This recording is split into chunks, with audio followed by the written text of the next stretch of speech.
Amém. Graças a Deus. Os irmãos podem se assentar. Louvado seja o Senhor pelo seu poder que nos transformou. Louvado seja o Senhor que nos removeu, que nos tirou do lamaçal de pecado em que nos encontrávamos. Graças a Deus pela ação do Senhor em nossas vidas por meio de Jesus.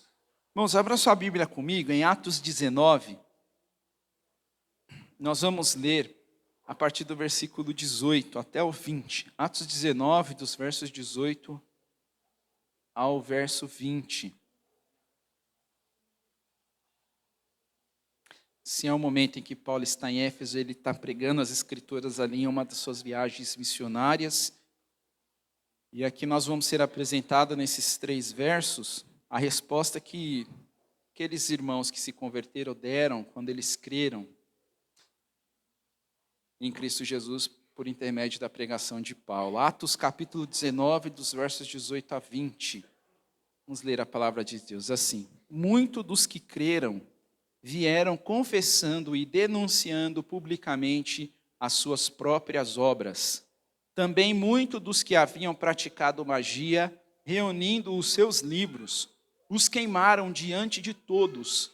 Calculado o valor dos livros, verificaram que chegava a 50.000 denários. Assim, a palavra do Senhor crescia e prevalecia poderosamente. Vamos orar, meus irmãos. Nesse momento, nós vamos a Deus em oração, pedindo perdão a Deus pelos nossos pecados. E é muito importante a gente pensar, porque toda vez que a gente ouve a palavra de Deus pregada aqui ou nas leituras que fazemos em nossas casas, é esperado de nós uma resposta. E nós sabemos que cremos em Cristo Jesus, por meio da fé que foi dada a nós, em nosso coração, e nós precisamos, então, responder sempre que ouvimos a palavra de Deus, como esses irmãos aqui fizeram. Eles abandonaram práticas de pecado, porque creram em Cristo Jesus e perceberam que, por meio do Evangelho ali, aquelas práticas já não condiziam mais com a realidade deles de nova criatura em Cristo. Então, vamos orar nesse momento, pedindo a Deus que nos perdoe os pecados. Senhor nosso Deus, nós estamos aqui diante do Senhor, agradecidos, mas também reconhecemos, ó Deus, que somos pecadores e carecemos da sua misericórdia.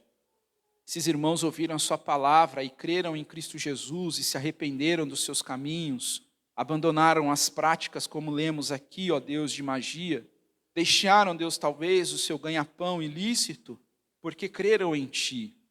Ó Deus, pedimos ao Senhor também que trabalhe os nossos corações. Se temos, ó Deus, tratado muitos pecados ou muitas atitudes como como se fossem animais de estimação, Senhor, se temos, ó Deus, feito com que isso permaneça em nossas vidas, temos lido a sua palavra, somos orientados pelo Senhor a abandonar certas práticas e não temos, ó Deus, dado a devida atenção, peço ao Senhor nessa manhã, Deus, juntamente com meus irmãos, que o Senhor abra os nossos olhos, que o Senhor possa nos vencer, que o Senhor nos coloque de joelhos sob a sua soberania, sob as suas potentes mãos, que o Senhor possa vencer o nosso orgulho, a nossa altivez, a nossa prepotência, Senhor, e que o Senhor possa promover em nosso coração arrependimento. Leva-nos, ó Deus, a compreender que tem coisas em nossas vidas que precisam ser tiradas, que precisam ser paralisadas, porque não condiz com o momento em que estamos, ó Deus, porque somos novas criaturas em Cristo Jesus e precisamos viver em santidade. Deus amado e santo, remove de nossos olhos todo tipo de cegueira, remove dos nossos ouvidos tudo aquilo, Deus, que nos faz querer ouvir somente aquilo que a nós é agradável. Ó Deus, e que ao ouvirmos a sua palavra, que quando por ela formos mexidos, estremecidos, ó Deus, que possamos nos render ao Senhor, que possamos, ó Deus, buscar no Senhor a graça, aquilo que precisamos para abandonar as práticas que nos levam a ofender a santidade do Senhor. Pedimos a Ti, Deus amado, que o Senhor nos ajude a ouvir a sua palavra com temor e tremor, e ao ouvirmos a sua palavra que possamos buscar no Senhor a mudança que precisamos, em nome de Jesus. Tem misericórdia de nós e nos perdoa, Deus, para a sua glória. Amém. E graças a Deus. Pastor Fábio vai pregar a palavra de Deus nessa manhã, meus irmãos. Vamos orar pelo nosso irmão mais uma vez. Ó Deus, como é bom e agradável estarmos aqui reunidos. E mais uma vez o Senhor nos dá o privilégio de estarmos diante da sua palavra. Senhor nosso Deus, oramos para que o Senhor possa usar o pastor Fábio poderosamente. Usa-o como boca do Senhor nessa manhã. Deus amado, e que a sua palavra possa atingir nossas vidas, ó Deus, e nos mudar, nos transformar, ó Deus, para a sua glória. Pedimos, ó Deus, que o Senhor possa fazer com que a nossa atenção esteja voltada plenamente para esse momento, ó Deus, e que os nossos corações estejam com santa expectativa para receber a sua palavra. Ó Deus, e que o meditar do pastor Fábio, que o falar dos seus lábios agrade, Deus amado, o Senhor, e que o nome do Senhor seja glorificado nessa manhã, nós te pedimos em nome de Jesus. Amém. Bom dia, igreja. Graça e paz do Senhor, amém. Louvado seja o nome do Senhor, que nós estamos aqui, nós tivemos a oportunidade de estar em tua presença. Eu quero colocar minha vida também diante do Senhor. Feche seus olhos, feche sua cabeça, se assim você desejar. Senhor, louvado seja o teu nome, Senhor. Muito obrigado porque hoje podemos nos reunir como comunidade de fé, ó Deus, à volta do Senhor, ó Deus, pelos méritos do Senhor, e te louvamos por poder estar aqui. Nós somos chamados corpo do Senhor, nós somos chamados casa espiritual do Senhor, nós somos tijolos vivos na construção que o Senhor fez a partir do teu sacrifício na cruz do Calvário e na ressurreição, Senhor. Louvado seja o teu santo nome. Senhor, neste momento quero colocar minha vida diante de ti, que os meus pecados, os meus defeitos, as minhas imprecisões não sejam impeditivos para que o seu povo venha ouvir a tua palavra de fato, ó Deus, aquilo que o Senhor quer transmitir ao seu povo. É pelos méritos do Senhor que estamos aqui e louvamos a ti, Senhor. Abençoa que este texto, ó Deus, que possamos pregar hoje, traga ao seu povo de fato aquilo que o autor, o Espírito Santo, tinha intenção quando inspirou Lucas para escrever. Louvado seja o teu santo nome. Oramos em nome de Jesus. Amém. Abra sua Bíblia, por favor, Evangelho de Lucas, capítulo 7. Estamos continuando a nossa série nesse Evangelho maravilhoso que Deus nos proveu através de Lucas. Lucas, capítulo 7. E nós pregaremos hoje dos versículos 11 a 17.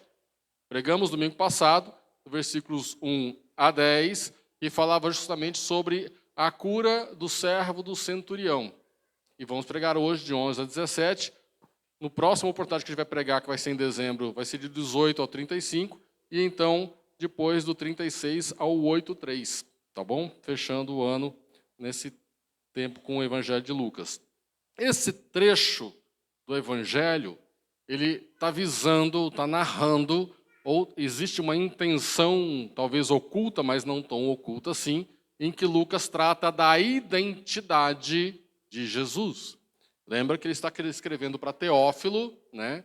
Ele está deixando Teófilo a par dos fatos que ocorreram, né, a respeito daqueles que são aqueles que ele veio a crer. Então ele está esclarecendo Teófilo a respeito disso. Hoje nós falaremos então sobre a ressurreição do filho da viúva de Naim.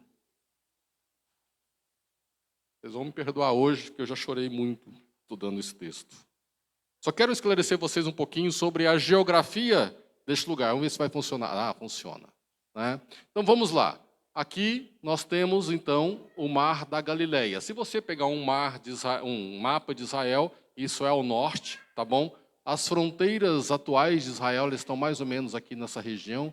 Para cá é Líbano, para cá é Síria e para cá é Jordânia, tá ok? Então assim, mais ao norte aqui fica o Monte Hermon, que é as fronteiras bíblicas da Terra Prometida, mas que não é hoje o que está acontecendo. Israel está lá com o seu exército, depois dessas guerras todas que estão acontecendo. Mas vamos lá.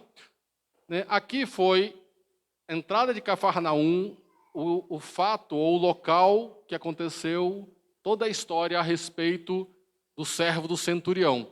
Jesus estava voltando de um monte que fica mais ou menos nessa região, que é chamado Monte das Bem-aventuranças, que acaba sendo um monte abaixo do nível do mar, né, por causa da região. Existe uma depressão enorme nessa região aqui, que ela é abaixo do nível do mar fora. Então, Jesus está voltando isso aqui, entra em Cafarnaum, e ele se encontra, então, com os emissários do centurião. Ok? Tudo bem? Né? Então, é nessa região que acontece a última, pregação. Vou ler o texto, aí eu vou explicar um pouquinho mais o mapa, depois a gente volta para a pregação. Então, lá em Lucas, capítulo 7, versículos 11 a 17, diz assim: Em dia subsequente, ou seja, em algum dia após esse evento em Cafarnaum, dirigia-se Jesus a uma cidade chamada Naim, e ia com ele os seus discípulos e numerosa multidão. Como se aproximasse da porta da cidade, eis que saía o enterro do filho único de uma viúva, e grande multidão da cidade ia com ela. Vendo-o, o Senhor se compadeceu dela e lhe disse: Não chores. Chegando-se, tocou o esquife e, parando os que o conduziam, disse: Jovem, eu te mando, levanta-te. Sentou-se o que estivera morto e passou a falar. E Jesus o restituiu à sua mãe. Todos ficaram possuídos de temor e glorificavam a Deus, dizendo: Grande profeta se levantou entre nós, e Deus visitou o seu povo. Esta notícia a respeito dele divulgou-se por toda a Judéia e por toda a circunvizinhança. Por isso que é bom falar de geografia para a gente entender um pouco. Essa região, ela é conhecida como Galileia. Se você pegar o mapa, não vou pedir para abrir, para deixar aqui, mais embaixo, no mapa de Israel, é chamado de Samaria. E mais embaixo, que daí envolve Jerusalém, Jericó, Belém e o Mar Morto, aquele grandão, é chamado de Judéia. Mas aqui nós vamos, esse trecho fala do ministério de Jesus na Galileia. Era chamado, inclusive, de Galileia dos gentios, por causa da alta concentração de gentios que havia aqui. Por que havia gentios na Galileia e em Samaria? Vocês sabem?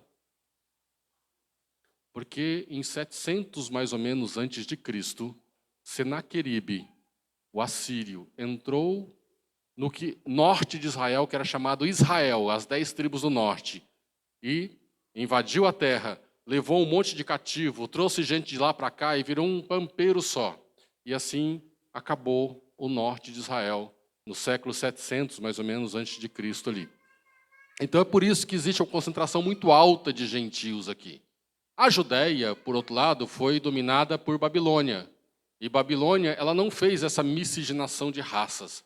Simplesmente pegou os líderes do povo, levou para a Babilônia, fez um gueto de judeus lá, que eles ficaram nesse gueto. E quando eles voltaram judeus para a sua terra, que não tinha sido invadida, de certa forma, por outros povos, e manteve-se certa pureza de raça.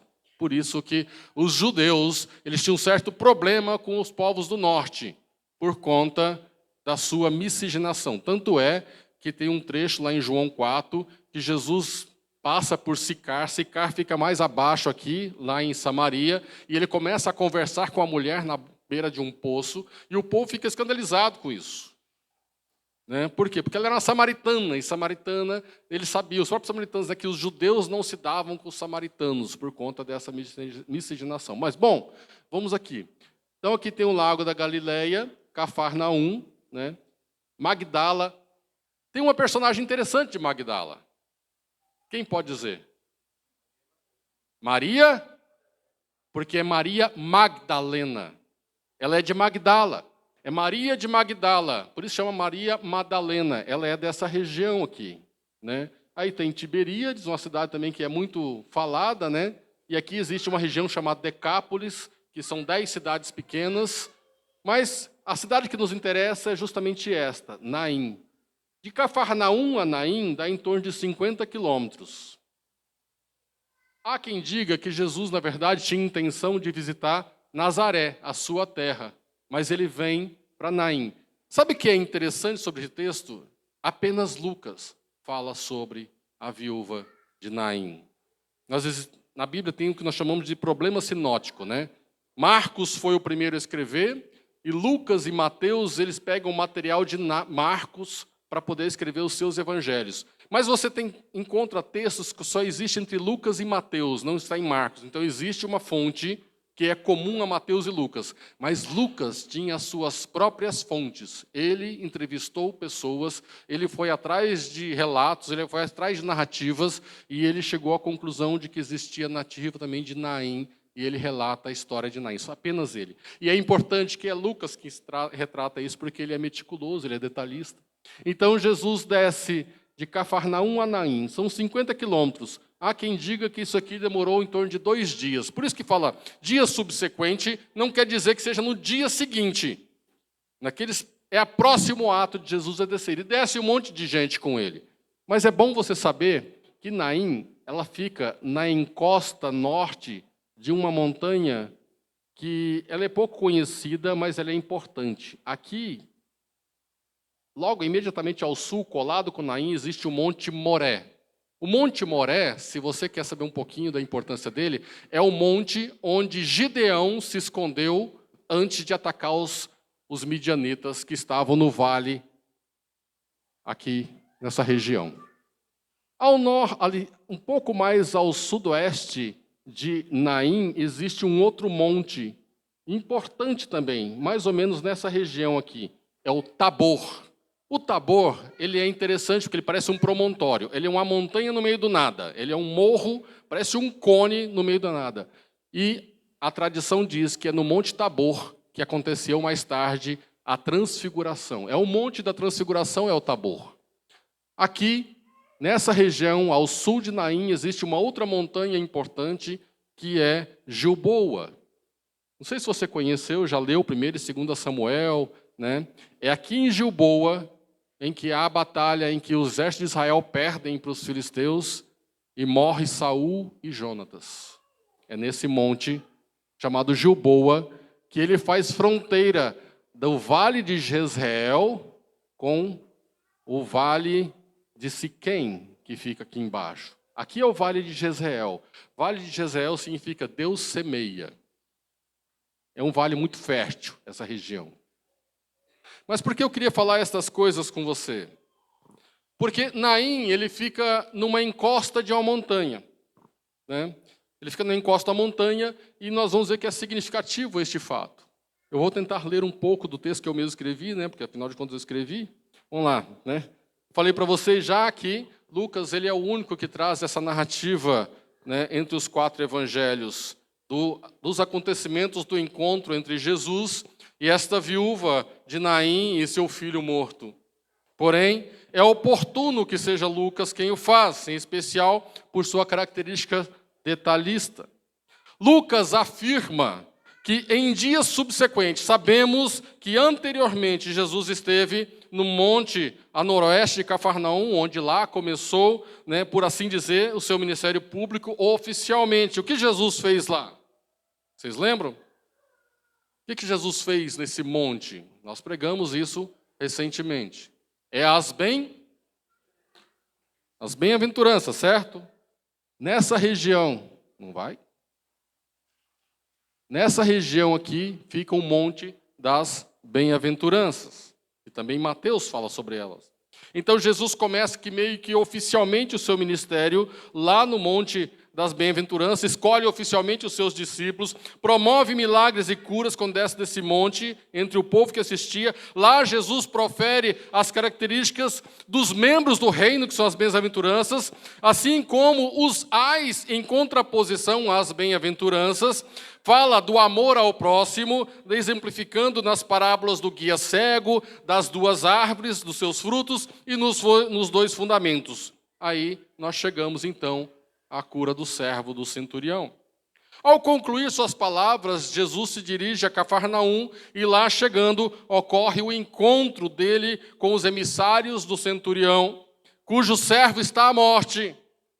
Ocorre uma demonstração de fé por parte do centurião, que Jesus afirma não ter encontrado igual em Israel. O servo dele é curado ali por um gentil, a autoridade de Jesus é afirmada. De Cafarnaum, Jesus segue para sudoeste, provavelmente buscando chegar a Nazaré, sua terra, mas passa por um lugarejo chamado Naim, cerca de 50 quilômetros a sudoeste de Cafarnaum, 14 quilômetros de Nazaré. Naim significa bela, encantadora ou agradável. Olha que interessante. Realmente, as vistas de Naim, elas eram maravilhosas, porque fica numa encosta e eles viam todo o vale de Jezreel e o Tabor na sua frente, assim, um monte peculiar, lindo. E esta era a visão dos habitantes de Naim. Ele fica no sopé desse monte chamado Moré, que este é o monte onde eu falei para vocês, onde Gideão acampou antes de atacar os midianitas. Este monte fica a sudeste do Monte Tabor, tradicionalmente identificado como o Monte da Transfiguração, que viria a acontecer mais tarde no ministério de Jesus. Ao sul do Monte Moré fica o Gilboa, onde morreram Saul e Jonatas. Naim, que ficava numa encosta, na ribanceira diante do seu portão oriental, há penhascos, que eram usados como sepulturas. Então, era cômodo para os habitantes da cidade. O seu portão oriental, que dá para cá, ele saía para as encostas da montanha e eles usavam os próprios buracos que eles cavavam nessas fendas como sepulturas. Considerando isso, é por esta porta que Jesus chega a Naim, vindo por uma antiga estrada chamada Daberate, que vem de uma vila chamada Daberate. Hoje em dia estão encontrando vestígios dessa estrada.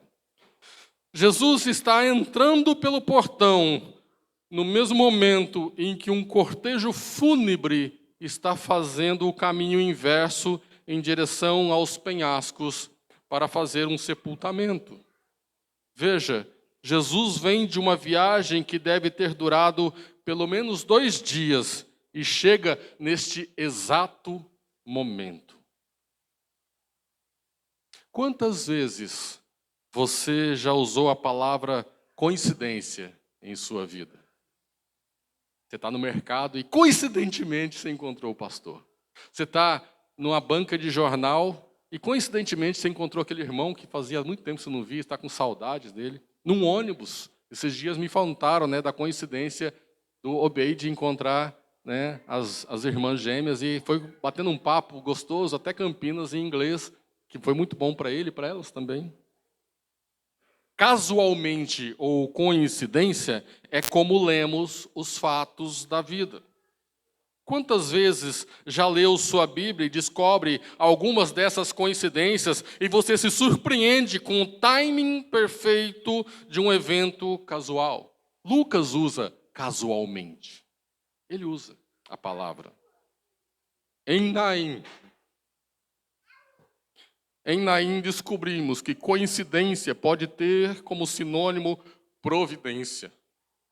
Ou a disposição prévia dos meios necessários para a consecução de um fim. Providência é isso. É a disposição prévia dos meios necessários para a consecução de um fim. Deus tem um fim em mente.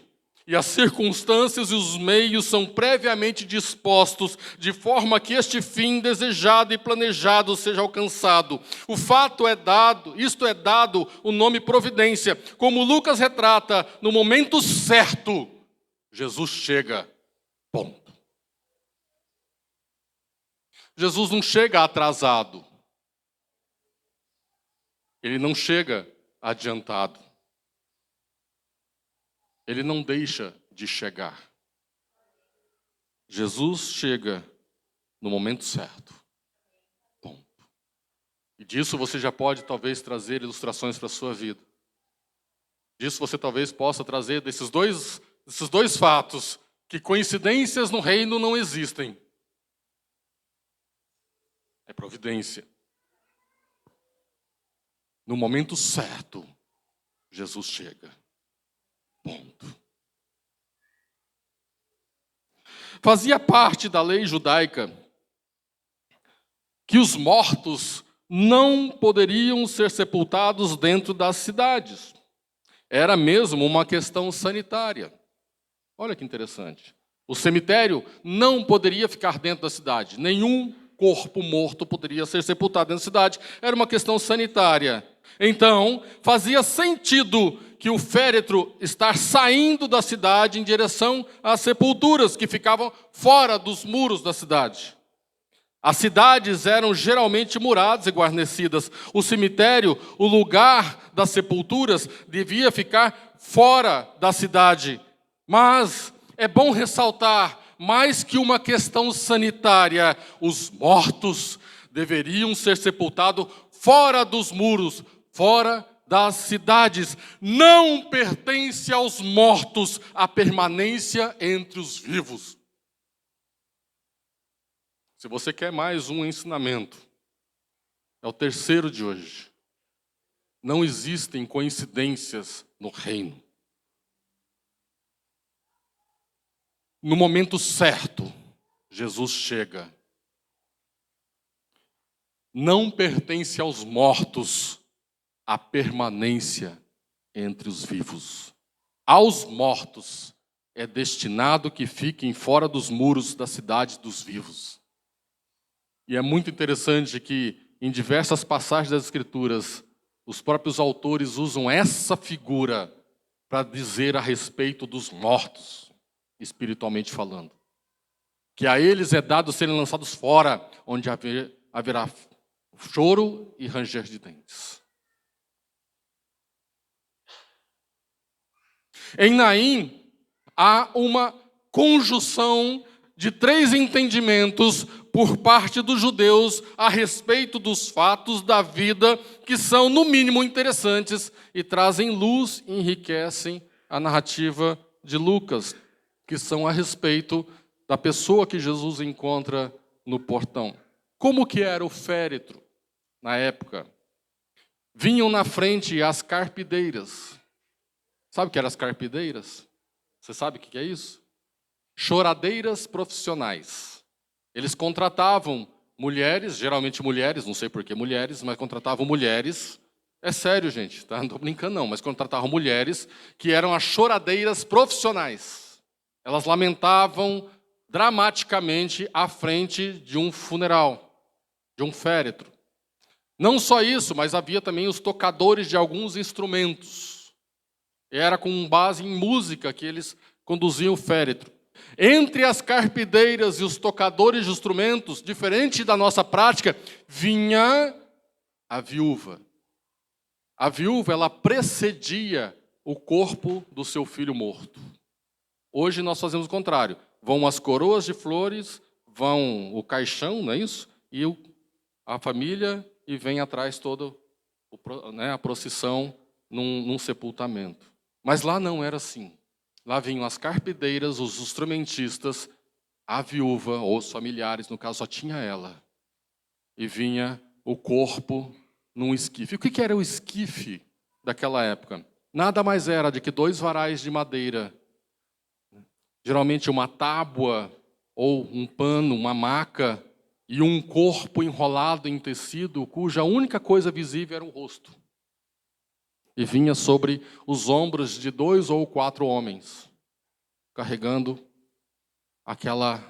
aquele corpo. Se você assistiu algum evento a respeito das guerras de Israel, e você vê lá os palestinos carregando seus corpos, é muito parecido.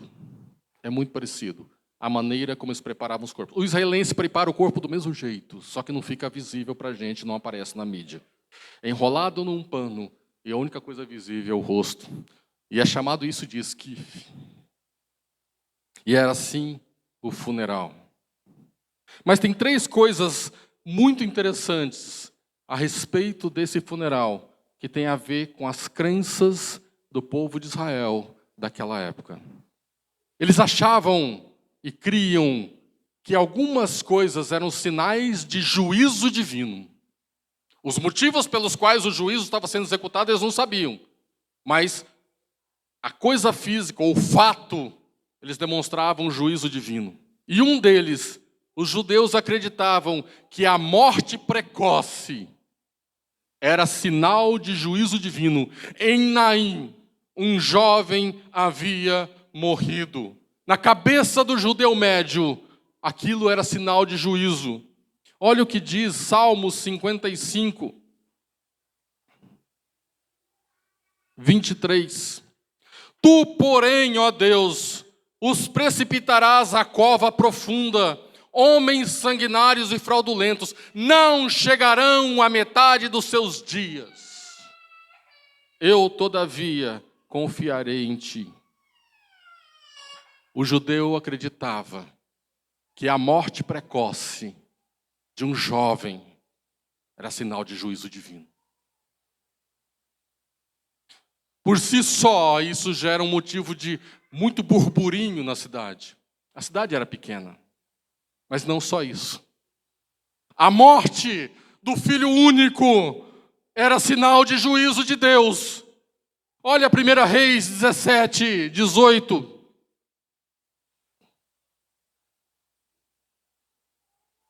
Olha que está interessante, acontecendo em 1 Reis 17, 18, é o relato de Elias confrontando Acabe. Elias se esconde naquela torrente, depois Deus manda que ele vá lá para Sarepta, e lá tem aquela história da mulher que está saindo colher gravetos para fazer um bolo para ela e o filho, e morrerão porque não tem mais comida por causa da seca na terra.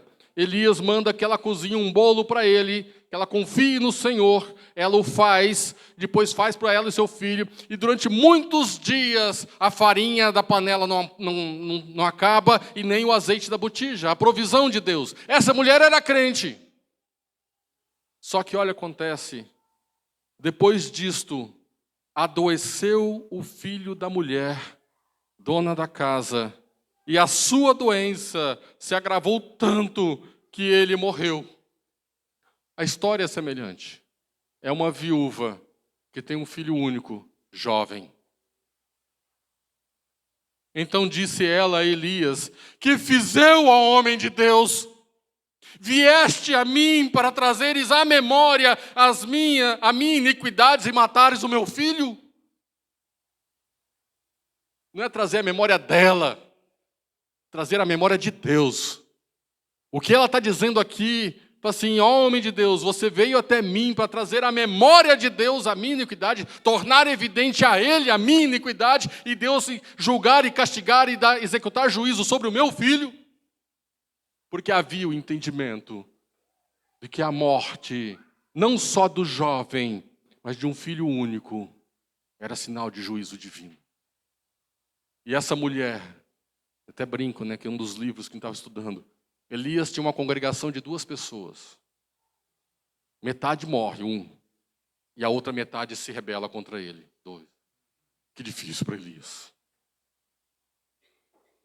Só que Elias pega o corpo do menino, sobe para o seu quartinho no eirado, o deposita em sua cama e clama ao Senhor e fala, né? Elias disse: dá-me o teu filho, versículo 19. Tomou-o nos braços dela e o levou para cima ao quarto onde ele mesmo se hospedava e o deitou em sua cama. Então clamou ao Senhor, disse: ó Senhor meu Deus, também até a esta viúva com quem me hospedo afligiste, matando-lhe o filho? E estendendo-se 3 vezes sobre o menino, clamou ao Senhor e disse: ó Senhor meu Deus, rogo-te que faças a alma deste menino tornar a entrar nele. O Senhor atendeu a voz de Elias, e a alma do menino tornou a entrar nele e viveu. Elias tomou o menino e trouxe do quarto à casa, e o deu à sua mãe e lhe disse: vê, teu filho vive.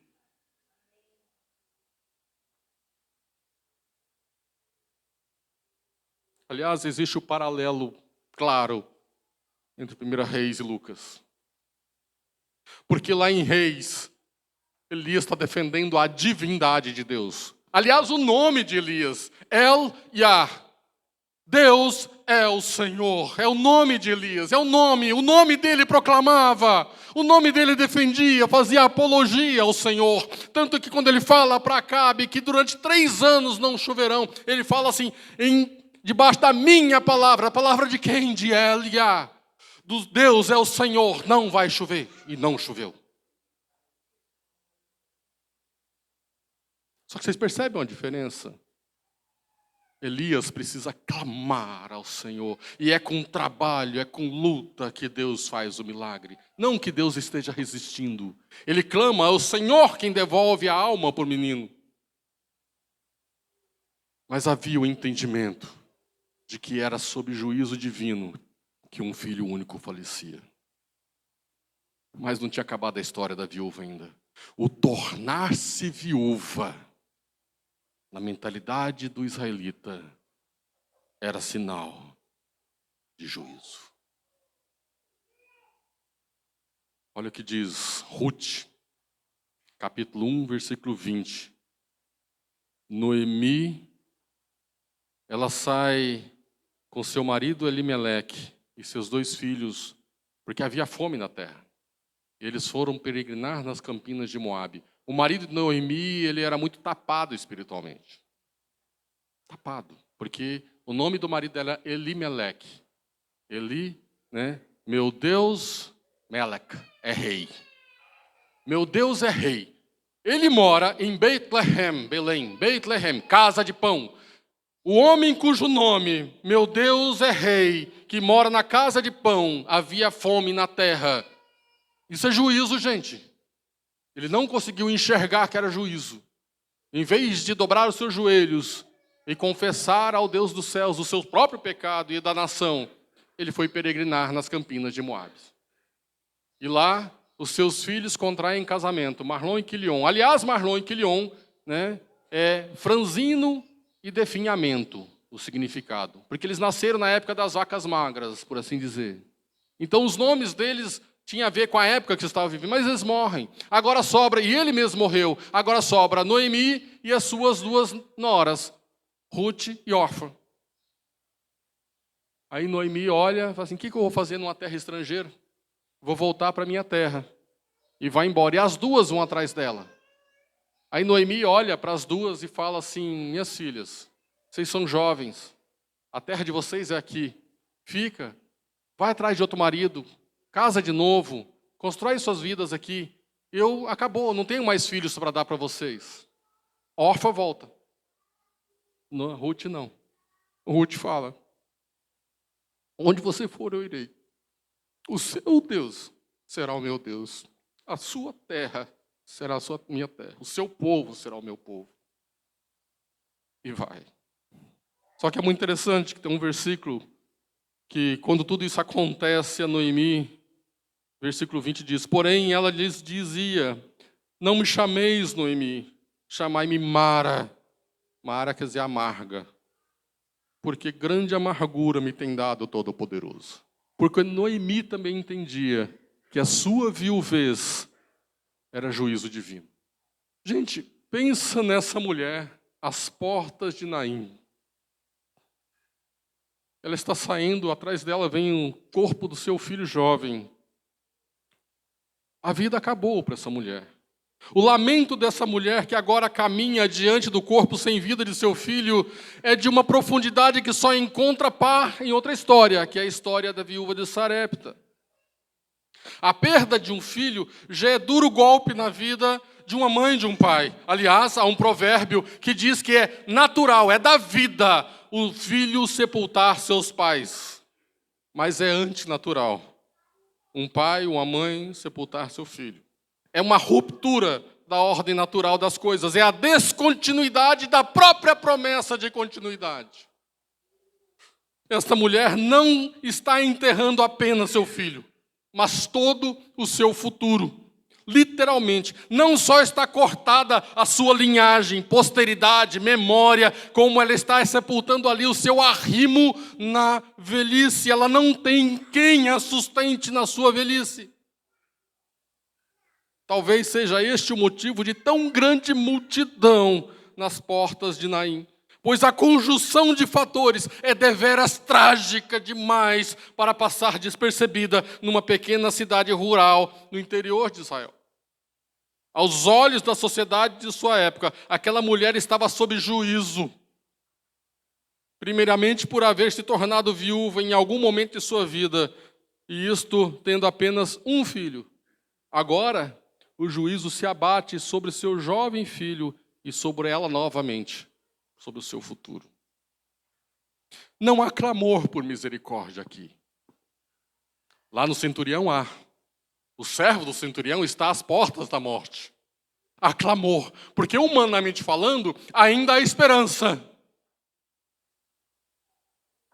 Enquanto há esperança, há clamor. A morte se posta como o limite definitivo das possibilidades humanas.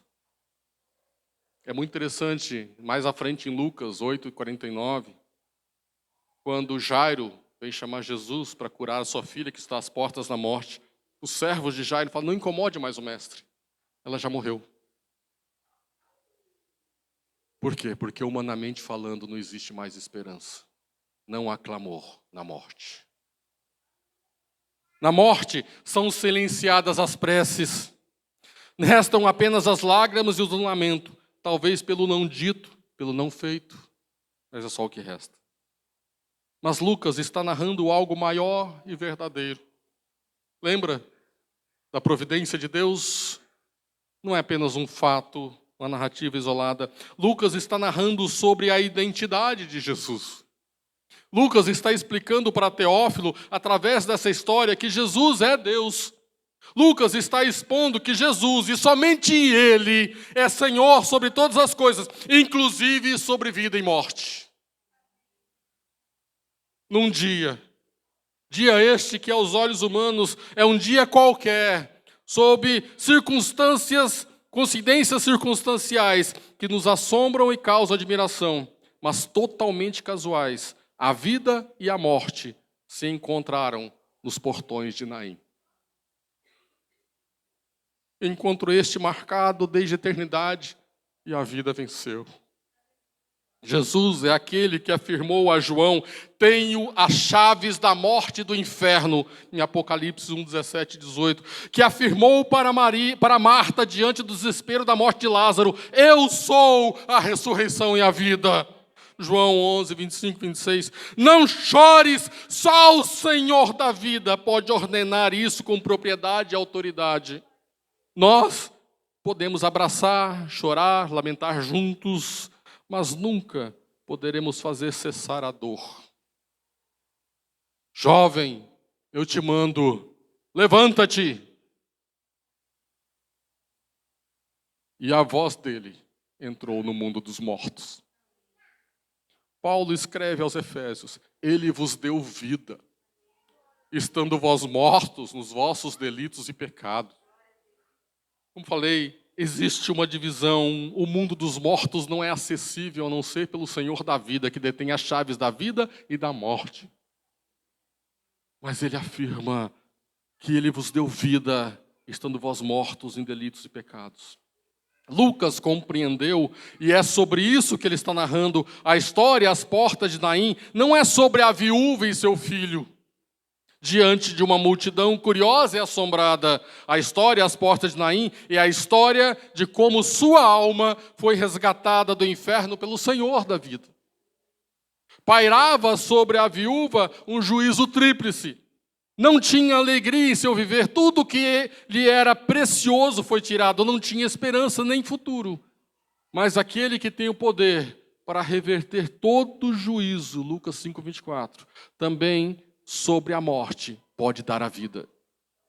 Em Sarepta, Elias precisou clamar sobre o filho de uma outra viúva, num contexto de uma batalha épica, para demonstrar quem era de fato Deus e Senhor. Em Naim, o próprio Deus e Senhor é quem estava ali e o ordenava.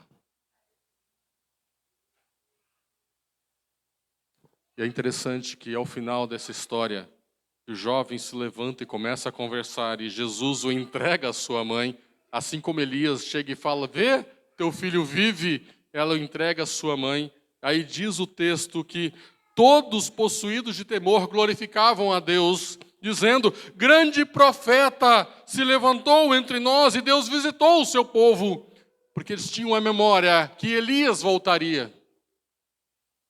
Esta notícia a respeito dele divulgou-se por toda a Judéia. A notícia correu o país e chegou até ao cárcere de João Batista. Os seus discípulos chegaram e comentaram: João, algo aconteceu em Naim. João, algo tremendo! Um filho foi ressuscitado, às portas, já quase à sepultura. E João tem o seu coração aquecido por isso. E João se pergunta, será? Será que chegou? Será que veio? Será que a promessa se cumpriu? Aquele que quis esmagar a cabeça da serpente veio. A semente da Eva veio. A promessa se cumpriu. E não só pela Judeia, mas por toda a circunvizinhança. E tanto é que isso dá margem para a próxima pregação, quando João envia os seus discípulos para conversar com Jesus. És tu aquele que haveria de vir? Mas nessa manhã, algumas coisas nós precisamos ter em mente. Queridos, não existe coincidências em sua vida. Não existem coincidências. Não existem coincidências. Ah, mas está doendo.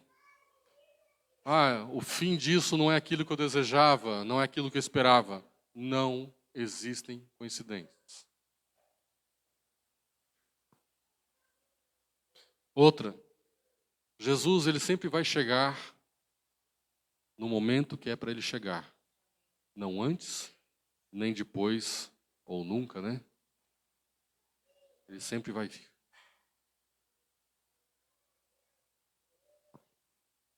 Para a alma que está morta, mas que é dele, não fica na região da morte. A voz dele é a única que penetra o mundo dos mortos e tira de lá quem nunca voltaria. Aí tem um adendo aí, né?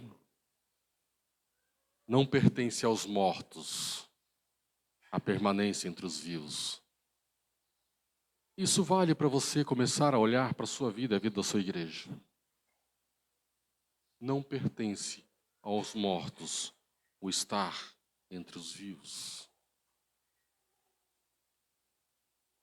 Não importa a sentença de juízo que este mundo tenha dado para você.